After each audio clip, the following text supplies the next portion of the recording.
The warning lights flashed red across the bridge of the exploration ship Phoenix as it drifted through the empty space near the outer rim. Captain Jake Morrison sat in his command chair watching the stars through the main screen. His crew had been out here for 3 months, mapping new systems and looking for signs of life. So far, they had found nothing but empty planets and dead rocks. Lisa Grant, second officer, walked over to him with a worried look on her face. Oh. She'd been his friend for 10 years, ever since they both graduated from the Space Academy. Jake trusted her more than anyone else on the ship. "Jake, we're getting something strange on the long-range sensors," she said quietly. "Ben thinks it might be a signal, but it's not like anything we've seen before." Jake stood up and followed her to the communications station, where Ben Rodriguez was working. Ben was the best communications officer in the fleet, and if he said something was strange, then Jake wanted to know about it right away. "What do you have, Ben?" Jake asked. Ben looked up from his screen with confusion written all over his face. "Captain, I've been picking up transmissions for the past hour." "Hey there. Definitely artificial, but the patterns are completely unknown." "Wait, I think I'm getting something clearer now." The speakers crackled to life with a voice that sounded desperate and afraid. The words were hard to understand at first, like someone was trying to speak English but didn't know how to do it properly. Double quotes, please. ... We need strong beings. War comes. ... Death comes. Please respond if you receive this message. The bridge went silent. Everyone stared at the speakers as the message repeated itself over and over. Jake felt his heart beating faster. This was it. This was the moment every explorer dreamed of. First contact with alien life. "Ben, can you clean up that signal?" Jake asked. Ben worked at his controls for several minutes. Slowly the voice became clearer. It was definitely not human, with strange tones and rhythms that no human throat could make. But the words were becoming easier to understand. "Beings of the third planet from the Yellow Star, we have monitored your transmissions. We know you exist. We are the Galactic Federation, and we desperately need your help. A great enemy threatens all life in this region of space. We offer payment and trade for military assistance. Please respond if you are willing to help us." Jake looked around at his crew. They all had the same expression of shock and excitement. Dr. Karen White, the ship's science officer, was the first to speak. "Captain, if this is real, then we're looking at the most important moment in human history. First contact with an alien. Civilization. But why are they asking for military help?" Lisa asked. "How do they even know we have a military?" Ben adjusted his controls again. "Captain, I think I can send a response. The signal is coming from a point about 6 light years. From here, if we use the quantum relay, we can get a message to them in real time." Jake thought for a moment. This decision could change everything for humanity, but these aliens sounded scared and desperate.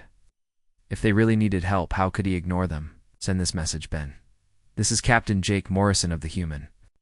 Exploration Vessel Phoenix. We have received your transmission. What kind of help do you need?" They waited for 10 minutes before the response came back. This time, the voice was much clearer, and Jake could hear the relief in it. "Captain Morrison, thank you for responding. I am Ambassador Veltar of the Sylvan Collective, speaking for the Galactic Federation. We face an enemy called the Nexus. Swarm. They are machines that consume everything in their path. Our peaceful methods have failed completely. We need beings who understand violence and war." Karen stepped forward. "Captain, ask them why they think we understand violence." Jake nodded. "Ambassador Veltar, why do you believe humans can help? You with a military problem?" The answer came back quickly, and Jake could hear fear in the alien's voice. "Captain Morrison, we have been monitoring your planet's transmissions for many cycles. Your species comes from what we call a death world. You fight constantly, even among yourselves. Your entertainment shows violence as normal. Your history is full of wars and destruction. We fear you, but we need you. You are the only species we know that might be able to stop the swarm." The bridge was quiet again. Jake realized that these aliens had been watching human television and radio for years. They had seen humanity's wars, movies, and news broadcasts. To them, humans must seem like the most violent and dangerous creatures in the ebb. Galaxy, how bad is this Nexus swarm? Jake asked. They have consumed 14 star systems in the past year, Veltar replied. Billions of lives lost, entire planets stripped bare and converted into more machines. They adapt to everything we try against them. Our weapons are designed to stun and disable, not to kill. We have never fought a war of extinction before, Lisa. Grab Jake's arm. Jake, if what they're saying is true, we're talking about genocide on a galactic scale. Dr. White was already working at her station. Captain. I'm picking up data transmissions with the voice signal. They're sending us information about their biology and technology. From what I can see, these aliens evolved on worlds with very little danger. No predators, no natural disasters, no resource competition. They literally don't know how to fight. Jake looked at the data scrolling across Karen's screen.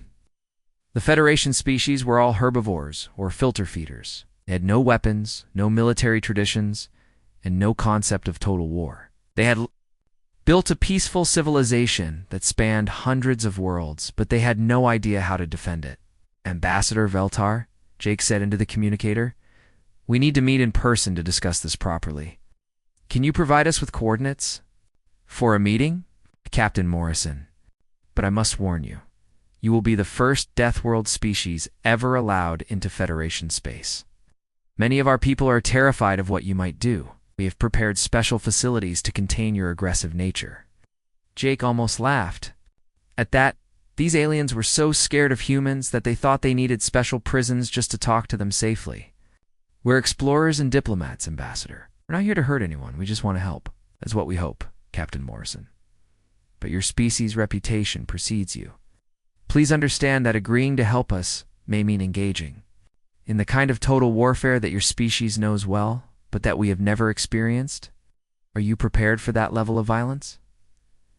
Jake looked around at his crew again. They had signed up to explore space and discover new worlds. Of them had expected to be asked to fight in an alien war. But if these Federation species were really facing extinction, how could humanity turn away? Send us those coordinates, Ambassador. We'll be there as soon as we can.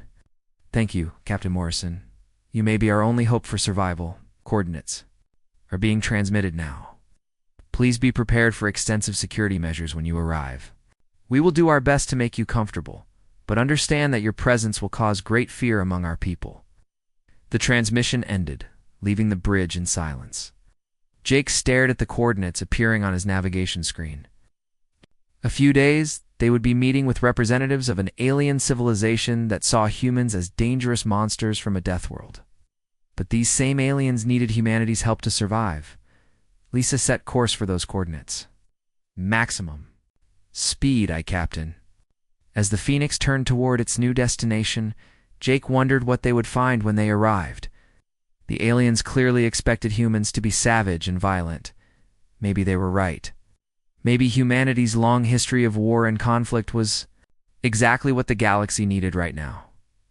The Nexus Swarm is about to learn what happened when you threaten species under human protection. The Phoenix dropped out of faster-than-light travel near a massive space station that looked like a crystal flower blooming in the darkness. Jake Morrison stared at the beautiful structure through the main screen.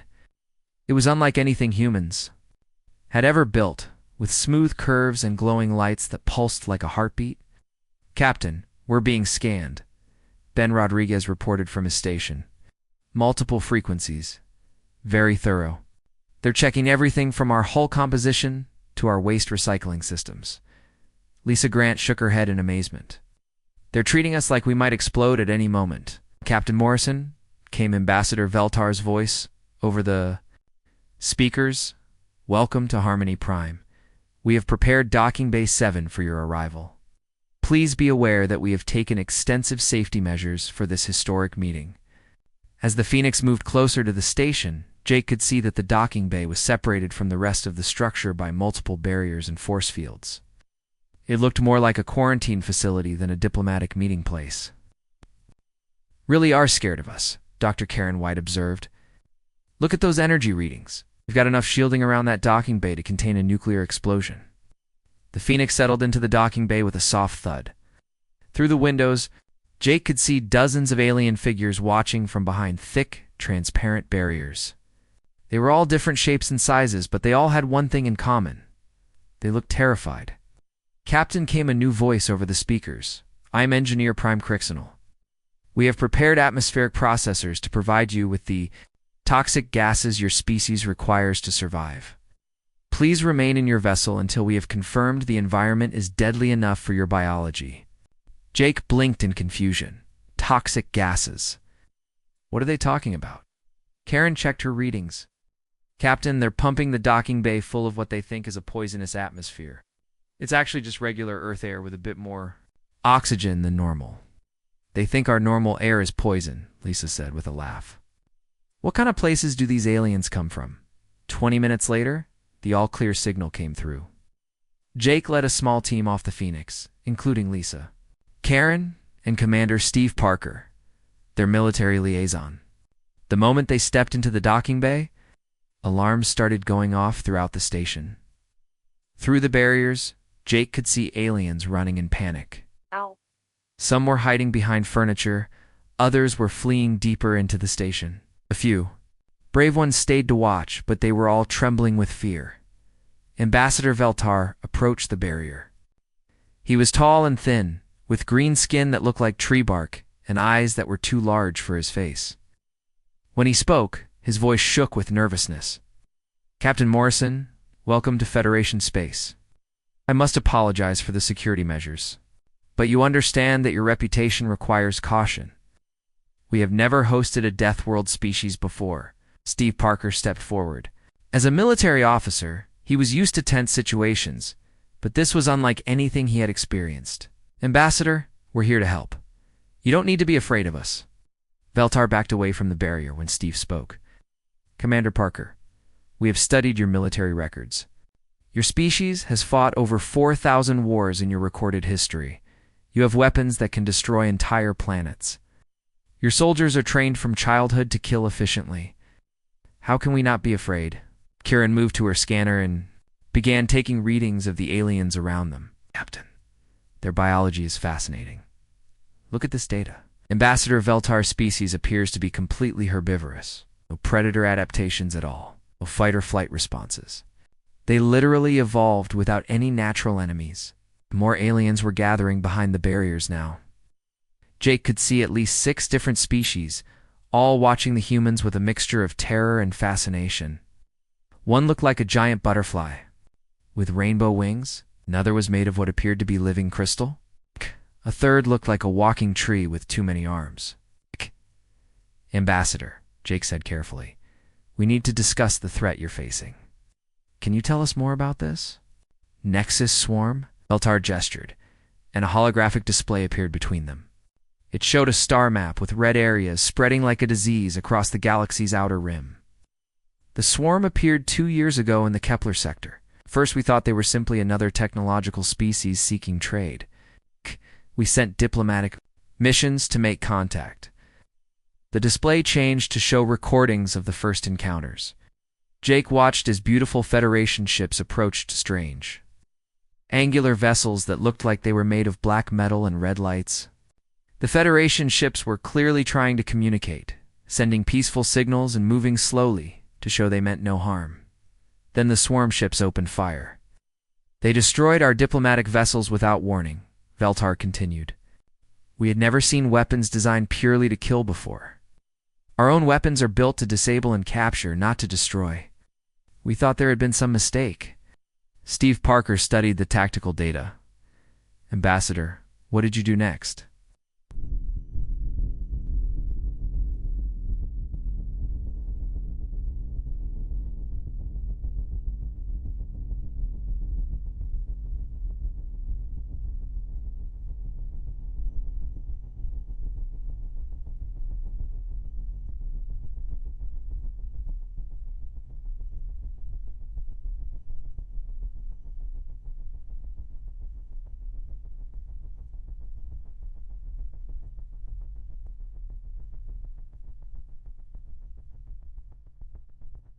Cyber said Weller.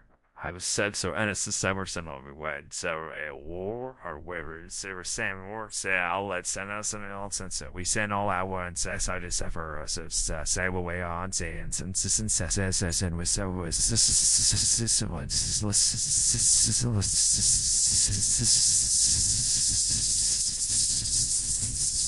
sent more ships, of course, with better translation equipment and more peaceful overtures. We were certain that once we explained who we were, the swarm would understand that we meant no harm. Lisa closed her eyes. They kept trying to talk to an enemy that only wanted to destroy them. The holographic display showed the results. System after system fell to the swarm. Every Federation response was the same. More diplomatic missions. More attempts at peaceful contact. More ships destroyed without even firing back. We don't understand warfare the way your species does, Veltar admitted. Our greatest military strategists have studied your historical battles, and they cannot comprehend your tactics. How do you decide who lives and who dies? How do you accept the loss of your own people for strategic advantage? These concepts are alien to us. Dr. Helen Cruz, the team's cultural specialist, had been quietly observing the aliens' behavior. Now she spoke up. Ambassador, can you show us one of your military engagements? The display changed again, showing a recent battle between Federation forces and the Nexus swarm. Jake watched in disbelief as Federation ships approached the enemy vessels, and then proceeded to fire warning shots into empty space. When the swarm returned fire, the Federation ships immediately retreated. But not before broadcasting surrender offers and peace negotiations. This is how you fight? Steve asked in amazement. We disable their weapon systems and try to capture their leaders for negotiation, Veltar explained. Violence should always be the last resort, and even then, it should be minimal and focused on ending the conflict through dialogue. Karen looked up from her scanner. Captain, I'm reading massive stress indicators from all the aliens in the area. Their heart rates are elevated, their body temperatures are rising, and they're showing signs of severe anxiety.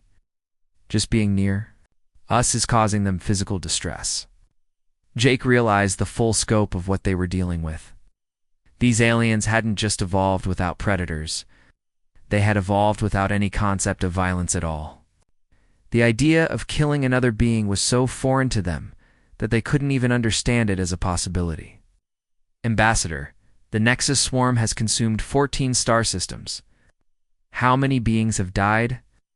Veltar's large eyes filled with something that looked like tears. Over 40 billion souls. Captain Morrison. Entire civilizations converted into raw materials for the swarm's expansion. We have tried everything we know how to try. Diplomacy, negotiation, technological solutions, economic incentives. Nothing works. They simply consume everything in their path and move on to the next system. The docking bay fell silent, except for the sound of the station's life support systems. Jake looked around at the aliens watching them through the barriers. These beings had built a civilization that spanned hundreds of worlds, but they had no idea how to defend it because they had never needed to learn. Captain, came a new voice over the speakers. This one sounded like it was coming from the crystalline alien Jake had noticed earlier. I am Tickalon, military coordinator for the Federation Defense Force. We have studied your species' tactical doctrines. We must ask, are you truly willing to engage in what you call total warfare against the Nexus swarm? Steve Parker answered before Jake could speak. If they're threatening innocent lives, then yes, we'll do whatever it takes to stop them. The aliens behind the barriers backed away even further when Steve said that. Several of them were now openly fleeing deeper into the station. Commander Parker Ticklin said, we have analyzed your military history. Your species has engaged in conflicts where millions of your own people died to achieve victory. You have weapons designed specifically to cause maximum casualties. You train your soldiers to kill without hesitation. Now, is this the level of violence you are prepared to bring against the swarm? Jake looked at his team. They had come here expecting to provide advice and consultation. Instead, they were being asked to introduce these peaceful aliens to the concept of war itself. Ambassador Veltar, we need to see the swarm for ourselves. We need to understand what we're fighting before we can help you develop a strategy to stop them. 3 days after the first meeting, the space around Harmony Prime filled with human warships. General Ryan Hayes had arrived with the carrier Endeavor and a full battle group. The massive vessels moved into formation around the Federation station. Like predators surrounding prey, Ambassador Veltar's voice crackled over the communications system, filled with barely controlled panic. "Captain Morrison, we were not expecting such a large military presence. Your ships are equipped with enough firepower to destroy our entire station." Jake Morrison stood on the bridge of the Phoenix, watching the Federation aliens scramble to respond to the human fleet. Through the station's windows, he could see crowds of aliens pressing against the barriers, staring at the human ships with obvious terror. "Ambassador, these are the reinforcements you asked for. General Hayes is here to assess the situation and plan our response to the Nexus swarm." "But Captain, we expected perhaps a few advisors and some technical experts. You have brought what appears to be an invasion force." Lisa Grant shook her head as she watched the alien response. "They asked for military help, but they have no idea what that actually means. General Hayes transported over to Harmony Prime with his staff, including Colonel Nina Foster and her Marine detachment. The moment the humans materialized in the station's transport bay, every alien in the area fled in panic. Hayes, a veteran of dozens of conflicts, had never seen anything like it. "Well, that's a first," Colonel Foster muttered, as she watched a group of butterfly-like aliens scramble for the exits. "Usually people are happy to see us when we come to help."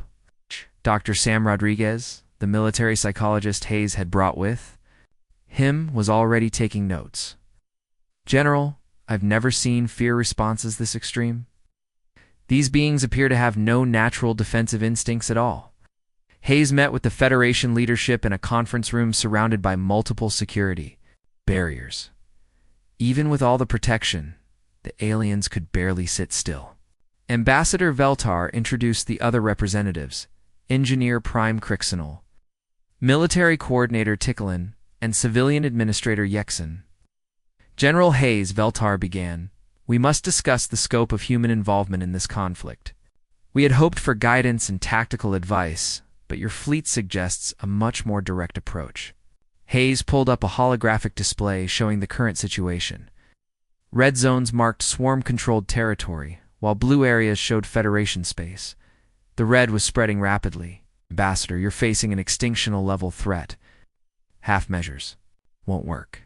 Either we commit fully to stopping the swarm, or we watch your entire civilization disappear." Ticklin, the insectoid military coordinator, clicked nervously. "General, we have reviewed your tactical proposals. You suggest something called acceptable losses. In strategic retreats, these concepts are impossible for us to understand. How can any loss be acceptable?" "Because sometimes losing a few saves many more," Hayes replied. "It's basic military strategy." The aliens exchanged glances that clearly showed their confusion. Yexen, who looked like a walking flower with too many petals, spoke up. "General Hayes, in our society, every individual life has infinite value. We cannot sacrifice some to save others. This is the foundation of our civilization." Colonel Foster leaned forward. Then how do you make any decisions at all? "Every choice involves trade-offs. We negotiate until we find solutions that benefit everyone," Veltar explained. "It may take longer, but no one is harmed in the process." Hayes realized they were dealing with species that had never faced a true survival crisis. "Ambassador, the swarm doesn't negotiate. They don't want your territory or your resources in the way you understand resources. They want to convert every atom of organic matter into more machines. There's no compromise possible." Meanwhile, Major Pete Collins had begun training sessions with Federation security forces. The results were disasters from the start. The alien troops, if they could be called that, had weapons that were designed to stun and disable. They had no armor, no tactical formations, and no understanding of battlefield awareness. "Attention trainees," Collins announced to a group of mixed Federation species. "Today we're going to learn basic combat movement. When the enemy opens fire, you need to find cover immediately." A tall, thin alien that looked like a walking stick raised what might have been a hand. "Major Collins, what if the enemy is simply trying to communicate? Should we not attempt to understand their intentions first?" Collins stared at the alien for a long moment. No. When someone is shooting at you, their intentions are clear. They want you dead, but your job is to make sure that doesn't happen. The training session continued with equally frustrating results. The aliens would not take cover when fired upon, insisting instead on trying to negotiate with the training dummies. They refused to aim their weapons at anything that might represent a living being, even in simulation. It's most disturbing of all. They seemed physically incapable of aggressive action. Dr. Rodriguez observed the training and made notes. Major, I think we're dealing with species that have been bred for passivity. They may literally lack the neurological pathways for violent response. Back in the conference room, Engineer Prime Crixonal was showing the Humans Federation technology. The aliens had developed incredible advances in energy production, medical science, and space travel. Their ships could cross the galaxy in days. Their computers could process information at impossible speeds, and their medical technology could heal injuries that would be fatal to humans. This is amazing, Dr. Karen White said as she examined a Federation medical scanner. This device can regrow lost limbs in minutes. It is a simple tool, Crixonal replied. All Federation citizens carry them. Violence and injury are so rare in our society that we barely remember how to use them. Hayes saw an opportunity. Can this technology be adapted for military use? Enhanced healing for soldiers, improved armor systems. The crystalline alien looked confused. General, why would we want to make it easier for beings to hurt each other? Our technology is designed to prevent harm, not enable it. Because if we can keep our soldiers alive longer, they can protect more innocent people, Hayes explained. This concept seemed to cause the aliens physical pain. Several of them made distress sounds, and Yexon actually wilted like a dying flower. Chief Engineer Matt Thompson was having better luck integrating Federation technology with human weapon systems. Working with a small team of Federation engineers who were brave enough to remain in the same room as humans, he began developing hybrid systems. Look at this, Thompson said, showing his work to Captain Laura Kim. Their power systems are incredibly efficient. If we integrate them with our weapons, we can increase firepower by 400%. The Federation engineers watching the demonstration looked like they were about to faint. One of them, a small blue alien named Pextel, spoke up. Engineer Thompson, that weapon could destroy an entire city. Why would anyone want such destructive power? To end wars quickly, Thompson replied. The faster we can defeat the swarm, the fewer people die. But the weapon itself causes death, Pextel protested. How can causing death prevent death? Thompson paused in his work. He had never had to explain the logic of deterrence to someone who had never experienced conflict. Sometimes the threat of overwhelming force prevents the need to use force at all. The alien looked even more confused. If you do not intend to use the weapon, why build it? Meanwhile, Captain Kim was leading reconnaissance missions to observe swarm activity.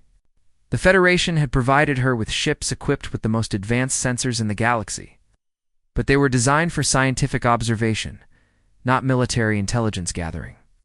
Captain Kim came the voice of her Federation liaison, a nervous creature named Vorthak. We are approaching the edge of swarm territory. Standard protocol requires us to announce our presence and request permission to observe. Kim stared at the alien in disbelief. You want to tell the enemy we're here? It is only polite, Vorthak replied. Perhaps they will allow us to study their technology in exchange for cultural information. They're not going to trade with us, Kim said firmly. They're going to try to kill us. The reconnaissance mission provided valuable intelligence, but it also revealed the true scope of the challenge ahead. The swarm was not just a military threat. It was a fundamental challenge to everything the Federation believed about how intelligent beings should interact. The swarm ships moved with perfect coordination, showing no individual initiative or creativity. They attacked everything organic. On site, converting destroyed ships and stations into raw materials for expansion. Most disturbing of all, they seemed to be learning from each encounter, adapting their tactics to counter Federation responses. General Kim reported after returning from her mission, the swarm isn't just fighting the Federation, studying them. Every time the Federation tries a new approach, the swarm develops countermeasures. Hayes nodded grimly. They've been fighting an enemy that can adapt to their methods. But they keep using the same methods because they don't know any others. Dr. Rodriguez had been working with Federation civilian populations, trying to prepare them for the realities of total war. Nowadays. The results were heartbreaking. The aliens simply could not understand concepts like rationing, evacuation, or civilian casualties. Admiral Morrison stood on the bridge of the Endeavour as the combined human Federation fleet approached the Kepler Delta system. Through the main screen, you could see the Federation command ship keeping what they considered a safe distance from the human vessels. Even now, after weeks of preparation, the aliens were still afraid to get too close to their human allies. Admiral, we're detecting multiple Nexus swarm vessels in the system, reported Lieutenant Commander Chris Brown from his fighter squadron. They appear to be harvesting the fourth planet. Out. No signs of life remaining. Morrison studied the tactical display. The swarm had positioned their ships in a perfect defensive formation around the planet. With harvesting units on the surface converting everything organic into raw materials, it was exactly the kind of methodical, efficient operation that had allowed them to consume 14 star systems. General Hayes, are your ground troops ready? Morrison asked. Marines are locked and loaded, Admiral. Admiral Foster has her teams prepared for boarding actions. On the Federation command ship, Ambassador Veltar watched the human preparations with a mixture of hope and horror. The humans moved with a purpose and efficiency that the Federation had never seen before. Their ships took aggressive positions. Their weapons powered up to maximum capacity, and their fighters formed attack formations. Captain Morrison Veltar's voice came over the communications channel. Surely you will attempt to communicate with the swarm before engaging in violence. Perhaps they can be reasoned with. Morrison shook his head. Ambassador, we've been monitoring their communications for 3 weeks. They don't negotiate. They don't even acknowledge attempts at contact. They simply consume and reproduce. But the loss of life, Veltar protested. If we attack them directly, many will die. They're machines, Ambassador. They're not alive in the way you understand life. Lieutenant Commander Brown received his orders and led his fighter squadron toward the swarm formation. The Federation observers watched in amazement as the human pilots flew directly into the enemy defensive grid without hesitation. When swarm fighters moved to intercept, the human response was immediate and overwhelming. Fox 3, engaging hostile contacts, Brown reported as his missiles streaked toward the enemy fighters. The swarm ships exploded in brilliant flashes of light, their debris spreading across space. On the Federation ship, military coordinator Ticklin made distressed clicking sounds. They destroyed the enemy fighters completely. No attempt to disable or capture, no warning shots. They simply killed them. Those weren't living beings, General Hayes explained over the communication link. They were machines programmed to destroy all organic life. There's no other way to deal with them. The space battle intensified as more swarm vessels emerged from behind the planet. The human fleet moved to engage them with tactics that the Federation had never seen before. Instead of maintaining safe distances and firing warning shots, the human ships charged directly into the enemy formation. Captain Laura Kim commanded the destroyer Defiant as it dove toward a massive swarm harvester. The alien ship was 10 times larger than her vessel, but Kim pressed the attack without hesitation. All weapons, fire at will, Kim ordered, or to target their power systems. The Defiant's weapons tore into the swarm ship's hull, causing explosions that would have prompted Federation forces to retreat. Instead, Kim pushed her ship even closer, accepting damage from the enemy's defensive systems. Captain, we're taking heavy hits, reported her tactical officer. Hull breaches on decks 4 and 5? Maintain attack pattern, Kim replied calmly. We're not leaving until that harvester is dead. The Federation observers could not understand what they were seeing. The human ship was clearly outgunned and outnumbered, but instead of retreating to fight another day, the crew seemed determined to continue fighting, even if it meant their own destruction. Why don't they withdraw? Veltar asked in confusion. The ship is badly damaged. They could escape and regroup. Because that harvester is converting millions of tons of organic matter every hour, Morrison explained. Every minute we delay means more raw materials for the swarm to build more ships. We have to stop it now, regardless of the cost. The concept of accepting casualties for strategic advantage was so foreign to the Federation that they could barely process what they were seeing. In their experience, any conflict that resulted in damage to their own forces was a failure that required immediate cessation of hostilities.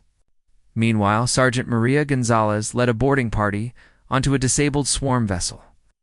The human Marines moved through the alien ship's corridors in full combat gear, fighting through an environment that would have killed most Federation species instantly. "Sergeant, radiation levels are off the charts," reported Corporal Tony Adams over the squad radio. "This place is a death trap." "Keep moving," Gonzalez replied. "We need to plant those charges and get out." The Marines fought their way through the swarm ship's interior, engaging mechanical defenders in close-quarters combat. The Federation had never developed weapons or tactics for fighting inside enemy vessels because the concept was completely alien to their peaceful mindset. Dr. Rodriguez monitored the boarding action from the Endeavor's medical bay, watching the Marines' vital signs as they pushed deeper into the hostile environment. "Admiral, the boarding team is experiencing radiation exposure that would be lethal to most Federation species. They're continuing the mission anyway." "That's what Marines do," Dr. Morrison replied. "They go places that would kill normal people and do jobs that no one else can do." The turning point of the battle came when Captain Troy Adams realized something important about the swarm's tactical responses. The mechanical ships were reacting to human attacks in ways that suggested their artificial intelligence was struggling to process human behavior. "Admiral, I think the swarm's computers are having trouble with our tactics," Adams reported from his cruiser. "Every time we do something that should be suicidal, their response patterns break down." Morrison studied the tactical data and saw that Adams was right. The swarm ships were designed to fight rational opponents who valued their own survival. When faced with humans who were willing to sacrifice themselves for tactical advantage, the machine's programming couldn't adapt quickly enough. "All ships implement Protocol Berserker," Morrison ordered. "Maximum aggression, accept all risks." The human fleet abandoned all defensive formations and charged directly at the swarm vessels. Fighters flew kamikaze runs against enemy capital ships. Destroyers rammed damaged swarm vessels rather than allowing them to escape. Cruisers continued fighting, even after sustaining crippling damage. The Federation observers watched in horror and amazement as the human fleet tore through the swarm formation like a pack of wolves attacking a herd of prey animals. The mechanical ships programmed to fight logical opponents could not cope with enemies who seemed to embrace destruction as a tactical tool. "This is impossible," Teklin said, his voice filled with shock. "They're winning through pure aggression. They're not even trying to minimize casualties. They're winning because they're not trying to minimize casualties," Hayes corrected. "They're focused entirely on destroying the enemy, regardless of what it costs them." The space battle reached its climax when Lieutenant Commander Brown made a decision that would have been unthinkable to any Federation officer. His fighter squadron was running low on ammunition and fuel, but the largest swarm harvester was still operational. "All fighters, form up for final attack run," Brown ordered. "We're going to ram that harvester's reactor core." "That's a suicide mission," one of his pilots protested. "Maybe," Brown replied. "But if we don't stop that harvester now, it'll produce enough raw materials to build 100 more swarm ships. The mission comes first." The Federation watched in stunned silence as 12 human fighters dove directly into the harvester's defensive systems, accepting certain death to achieve their objective. The massive alien ship exploded in a ball of fire that could be seen from the other side of the star system. In the aftermath of the battle, the Federation fleet surveyed the results. The swarm formation had been completely destroyed, with not a single enemy ship escaping. The human fleet had taken heavy casualties, but they had achieved total victory. Admiral Morrison, Veltar said over the communication channel, his voice filled with something between gratitude and terror. "Your species has accomplished in one battle what we could not achieve in 2 years of conflict. That's because we fight to win, Ambassador." not to avoid casualties or maintain moral superiority. We fight to end the threat permanently. Ow. Dr. Rodriguez was treating wounded Marines in the medical bay when he realized something important. The humans had not just won a military victory. They had demonstrated to the Federation that survival sometimes required embracing the very violence that civilized beings tried to avoid. Admiral Rodriguez reported, "The Federation observers are showing signs of severe psychological trauma. They've never seen anything like what we just did." Morrison nodded. "Doctor, they asked for our help because they knew we were violent. They just didn't understand what that really meant until now." The Void Nebula stretched across space like a wound in the universe itself. Radiation storms crackled between twisted metal debris and the broken remains of dead stars. No Federation ship had ever entered this region and survived. The gravitational fields alone would crush their delicate vessels, and the radiation would kill their crews in minutes. Admiral Morrison stood on the bridge of the Endeavor as the human fleet pushed deeper into the nebula. Around them, the twisted space played havoc with their instruments, but the ships pressed forward. This was exactly the kind of environment that had forged humanity's character over millions of years of evolution. "Admiral, we're detecting massive energy readings at the nebula center," reported Captain Laura Kim from her heavily modified destroyer. "Whatever the swarm is building in there, it's huge." "Federation command ship is falling behind, sir," noted Commander Steve Parker. "They can't handle the radiation levels." Morrison looked at the tactical display. Ambassador Veltar's ship was already at the edge of its operational limits, held back by safety systems that prioritized crew survival over mission completion.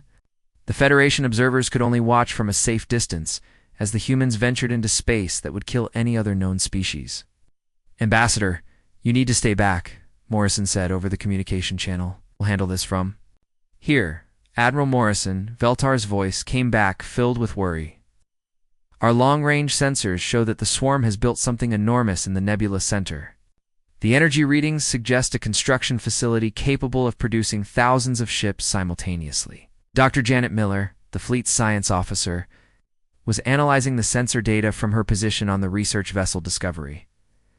"Admiral, I'm seeing quantum processing signatures unlike anything in our databases. This isn't just a shipyard, some kind of central intelligence hub." The human fleet moved deeper into the nebula, fighting through radiation storms that would have crippled Federation technology. Their ships had been built to handle the harsh environment of space around Earth, where solar radiation and asteroid impacts were constant threats. The nebula was dangerous, but it was nothing compared to the death world that had shaped their species. Colonel Danny White led the assault force aboard the heavy cruiser Thunderbolt. His Marines were loaded into drop pods, ready to board whatever they found at the nebula's center. These soldiers had trained in environments that simulated every possible form of hostile conditions, the crushing depths of Earth's oceans, to the frozen wastes of its polar regions. "Colonel, we're approaching the target," reported his tactical officer. "Whatever it is, it's big enough to have its own gravity field." Through the ship's viewports, the Marines could see their target. The Nexus swarm had built a massive structure in the heart of the nebula. Using the debris of destroyed stars as raw materials, the facility was easily the size of a small moon, with countless mechanical arms extending in all directions, assembling new swarm vessels at an incredible rate. "That thing must be producing a new ship every few minutes," White observed. "No wonder they've been able to expand so quickly." Dr. Miller was scanning the structure from maximum range, trying to understand its purpose. "Colonel, I'm detecting massive quantum processing arrays at the structure's core. This appears to be the central intelligence that coordinates all swarm activities across the galaxy." Morrison realized they had found the heart of the enemy. "All ships, prepare for final assault. This is what we came here to do." The battle began as soon as the human fleet came within range of the facility's defenses. Swarm fighters poured out of launch bays like angry insects, moving in perfect coordination to intercept the attackers. But the humans had learned something important during their previous engagements with the enemy. Captain Rob Turner led his squadron of fighters in an attack pattern that would have looked like pure chaos to any rational observer. Instead of maintaining formation, the human pilots scattered in random directions, diving and weaving through the enemy defensive grid without any apparent plan or coordination. All fighters implement Chaos Protocol 7, Turner ordered. Random. Attack vectors. No predetermined targets. Maximum unpredictability. The swarm's defensive systems, designed to counter logical tactical approaches, began showing signs of confusion. The mechanical fighters tried to predict human movements, but there was no pattern to predict. The humans were fighting like the apex predators they had evolved to be, using instinct and aggression instead of careful planning. Colonel White's assault teams launched from their ships in heavily armored drop pods, aiming for different sections of the massive facility. The pods crashed through the structure's outer defenses, their occupants ready to fight in the hostile environment inside. Team Alpha moved toward the central processing core. White ordered as his Marines fought their way through corridors filled with mechanical defenders. Team Beta, secure the primary power systems. Team Gamma, find those quantum arrays and plant the charges. The Marines moved through the facility like they had trained for this moment their entire lives. They fought in zero gravity, in crushing gravitational fields, and in radiation levels that would have killed Federation troops instantly. Earth had taught them to survive in conditions that no other species could endure. Sergeant Maria Gonzalez led her squad through a section of the facility where the artificial gravity was fluctuating wildly. One moment they were walking on the floor, the next they were floating in midair while mechanical defenders fired at them from all directions. "Keep moving," Gonzalez shouted over the noise of weapons fire. "These machines don't know how to fight in conditions like this." She was right.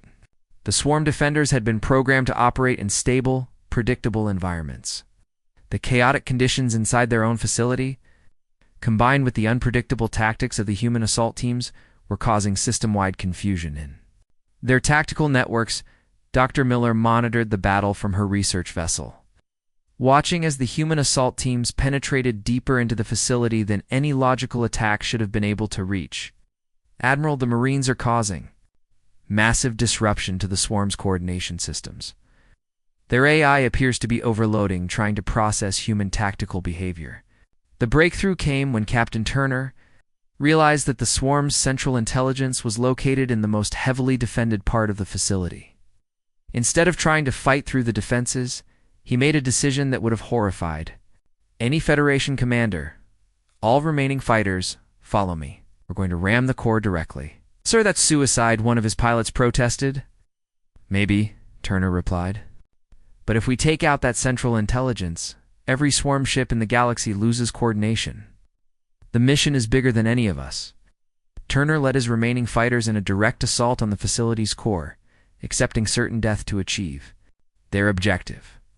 The small human ships crashed through defensive barriers that should have been impenetrable, their pilots fighting until the very last second.